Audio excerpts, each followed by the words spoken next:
The water rose before Mara even knew she was afraid. She was running, boots punching through frozen snow, breath tearing out of her throat in ragged white clouds when 3 men stepped out of the tree line ahead of her. 2 more closed in from behind. She spun. Nowhere to go. Easy, the tallest one said. Scar from ear to jaw. Smiling like that was supposed to help. We just want to talk. You don't send 5 people into a forest at night just to talk, Mara said. He stepped closer. Smart girl. He lunged. She screamed. And the stream 20 feet away exploded upward like something had grabbed it by the throat. A wall of water crashed through the men behind her, scattering them across the snow. Ice cracked across the ground in jagged lines, splitting beneath their feet. The tall man stumbled backward, and for the first time, the smile was gone. He was afraid of her. Mara stared at her own hands. Still shaking. The air around her fingers was charged, electric, alive. That's enough. The voice came from the trees. Low. Controlled. The kind that didn't need volume to fill a space. A man stepped forward. Tall, dark-eyed, mid-20s, with the stillness of someone who had never once panicked in his life. The hunters saw him and backed away. Not walked. Backed. Cael, the scarred man said, and his voice cracked on the single syllable. Leave, Cael said. They left. The forest went silent. Cael looked at Mara's hands. Then at the churning stream. Then at her face. Did you know you could do that? He asked. No, she whispered. He nodded once, like that was exactly what he expected, then turned and walked back into the dark without another word. Mara stood alone in the snow, heart hammering, wondering what had just happened to her life. 3 days later she was sitting in a school assembly hall between Zoe and a boy who kept clicking his pen. The headmistress was at the podium. Mara wasn't listening. She was staring at her hands. You're doing it again, Zoe whispered. Doing what? The staring at nothing thing. I'm thinking. You look like a fish. Zoe nudged her. Whatever happens today, we're still us. Okay? Nothing changes that. Mara looked at her. Zoe had been her best friend since they were 9. She said things like that and meant every single word, which was both the most comforting and most terrifying thing about her. Okay, Mara said. The headmistress cleared her throat. This year's Greymoor Council scholarship recipient is Mara Voss. The hall went completely silent. Mara didn't move. Go, Zoe whispered. Her voice was steady but her hand found Mara's under the seat and squeezed once, hard, before letting go. Mara walked to the podium. Shook hands. Smiled at the crowd. Did all of it on autopilot while one thought ran on a loop in her head. Asterisk, why me? Why did they choose me? Asterisk. She got the beginning of an answer 20 minutes later, standing outside the headmistress's office when the door drifted open and 2 voices leaked through. Silas knows she's been found. Then we move her faster. And if she isn't ready?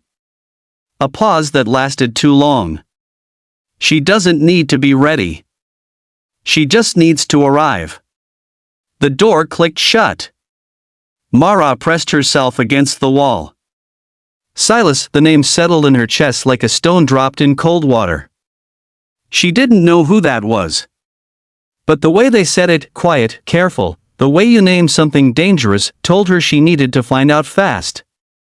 She packed one bag that night. Zoe sat on the bed and watched. You'll call, Zoe said. Every day. You'll forget. Zoe. I'm not upset. She stopped. Tried again. Just come back. Come back different, Come back, weird, I don't care. Just come back. Mara sat beside her. I promise. The train was nearly empty.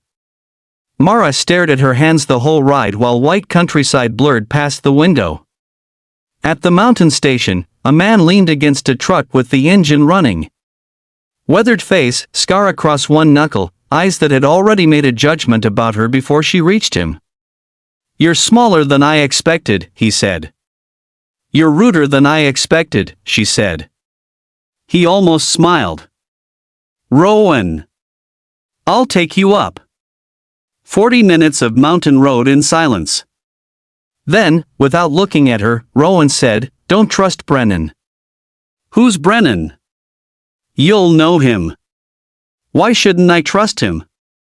Rowan glanced at her once. Because he doesn't trust you.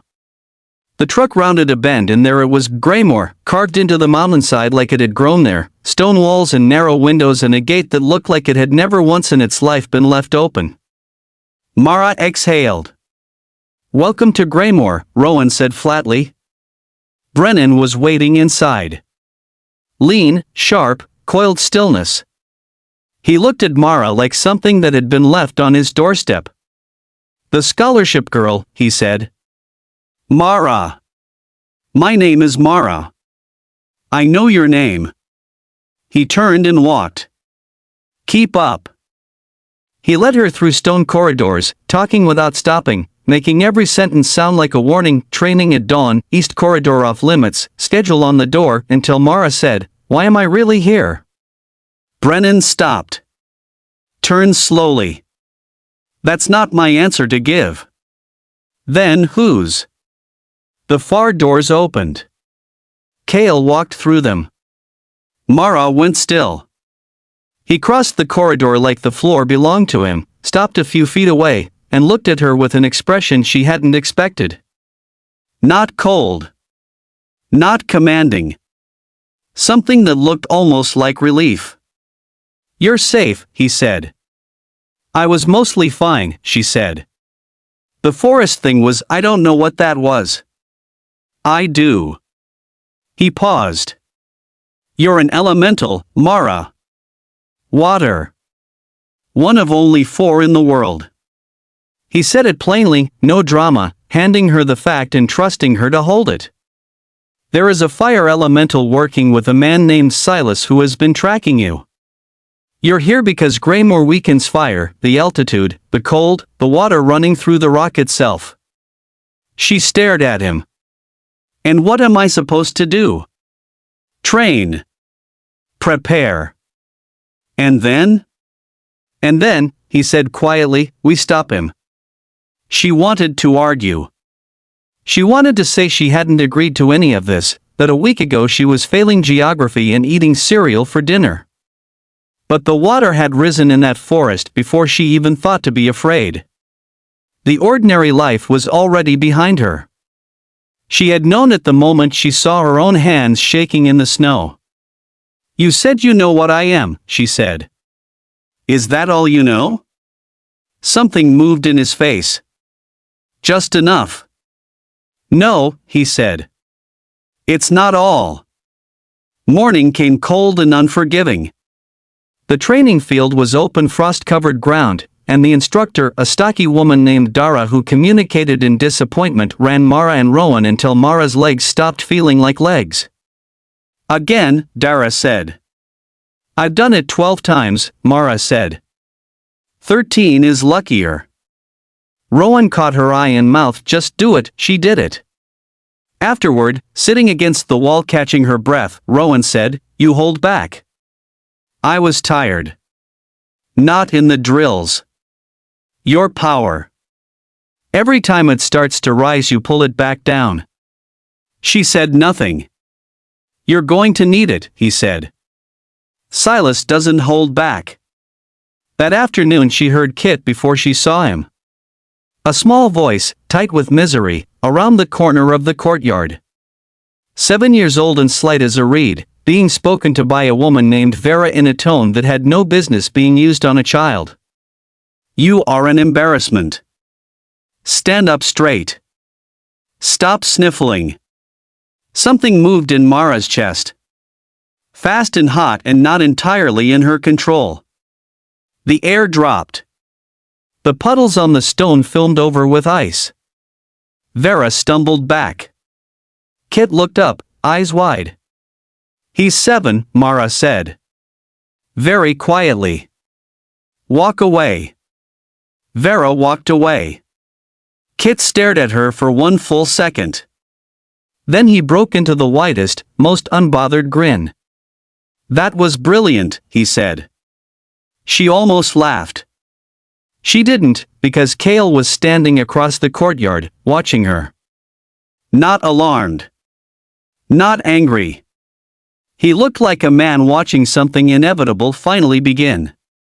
That evening, fire broke out in the east wing. Mara heard the alarm and ran toward it, which she would later recognize as either bravery or a complete failure of self-preservation. Beyond the doorway, smoke, flames tearing through shelves, ceiling catching. She closed her eyes.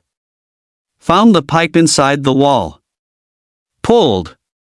Water detonated through the room. When the smoke cleared, she was standing in a soaked ruin, dripping, breathing hard.